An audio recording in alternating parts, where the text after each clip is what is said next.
आइए चलिए, हमारे सामने बहुत स्पष्ट सवाल है। What will be the compound interest on 12,200। यहाँ पर इतने के ऊपर में जो हमारा कंपाउंड इंटरेस्ट है वो कितना होगा, और कब के लिए बात करते हैं तो 2 सालों के लिए 10% की दर से। 2 सालों के लिए 10% की दर से। आज ये बात बच्चा बच्चा भी जानता है कि जब हम किसी पैसे को 10% के हिसाब से 2 सालों के लिए देंगे तो हमारा सीआई टेबल क्या कहेगा, 10% के लिए 2 सालों के लिए दोगे तो 21%। तो यहाँ पर ये तुम्हें कितने का ब्याज मिलेगा, तो 21% का जो ब्याज है वो मिलेगा। भाई अब कैमरा की क्वालिटी कैसी लग रही है बताना, जरा ईमानदारी से बताना क्लास में कैसी लग रही है। सोहेल भाई आप बताइए, मानते कि नहीं मानते कुछ चीज़ें में आती हैं।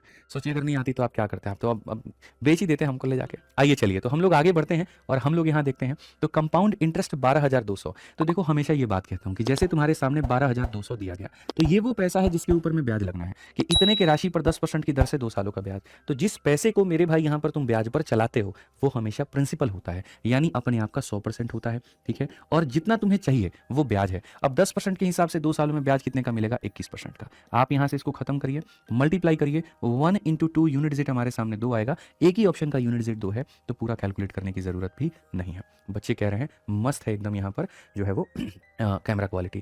ठीक है, समझ में आ गया बात यहाँ पे। चलिए बढ़िया बात है एकदम, हमने थोड़ा सा क्या ही कहे। ठीक है, बस एक ही कैमरा का हमको सेटिंग करने नहीं आता है, कैनन का नहीं तो सोनी का, इवोटा का, मैक्सअप का, सबका कर देता है। आ जाओ चलो। What is the compound interest on 25,000 for 3 year 10% per annum, जल्दी से बताइए क्या होगा। आप यहाँ बोलेंगे 10% के हिसाब से अगर किसी पैसे को 3 सालों के लिए दोगे तो वो हमारे सामने इतने परसेंट का ब्याज देगा। ठीक है, तो जो बच्चों हमारे सामने दिया गया है वो है हमारे सामने 25,000, और 25,000 रुपये अपने आप में मूलधन है। मूलधन है मतलब 100% का मान है, और मेरे को जो बताना है वो ब्याज का मान बताना है 33.1। आपको पता है कंपाउंड इंटरेस्ट को सॉल्व करने के कई सारे तरीके हुआ करते थे।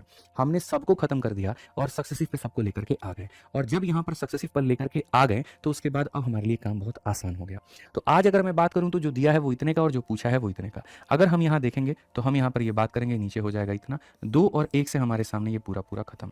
25 का 1 गुना 25 का 5 हमारे पास में 2 है, 75 और 2 77 का 7 हमारे सामने जो है वो 7 है, और 25 यहाँ पर 3 75 और 7 हमारे सामने यहाँ पर इतना है। हालांकि मैं आपको बताऊं 5 इंटू 1 यूनिट डिजिट 5 है, और हालांकि देखो दो दो ऑप्शन थे, बट 75 से खाली एक ही ऑप्शन था तो कर सकते हो। मल्टीप्लाई अगर तुम्हें करना है तो तुम डायरेक्ट भी मत जाओ, डिजिटल सम का सहारा लो और यहाँ पर जो है सवालों को बनाओ। आप लोगों की जो दफ्तर सीरीज चलती है तो उसमें मैं बकायदा एग्जाम्स के टैग डाल देता हूँ, इससे आपको थोड़ा सा कॉन्फिडेंस भी आ सकता है कि आप रिसेंट क्वेश्चंस को कर रहे हो। जैसे कि देखो सेम क्वेश्चन सीएचएसएल में 2023 और सेम क्वेश्चन सीएचएसएल के 2025 में। अब एक एनटीपीसी के 2026 का क्वेश्चन हम लोग उठाते हैं और यहाँ देते हैं, और आप लोगों को पता है ना क्या देना है, आंसर। जैसे मैं कोई क्वेश्चन वहां पर दूंगा तुरंत आप आंसर देंगे। इस वजह से नहीं देंगे कि मुझे कमेंट के चैट रेट बढ़ाने हैं, इस वजह से कि जब आप सॉल्व करोगे कलम चलेगा, कलम चलेगा दिमाग चलेगा, दिमाग चलेगा तो आए दिन साथ के साथ प्रैक्टिस होती जाएगी। तो ये जो 15 मिनट में आपको अपने सेक्शनल टाइमर को तोड़ने वाली बात है, 15 मिनट में 25 सवाल करने, ये तभी हो पाएगा जब स्पीड अभी से रहेगा। ठीक है,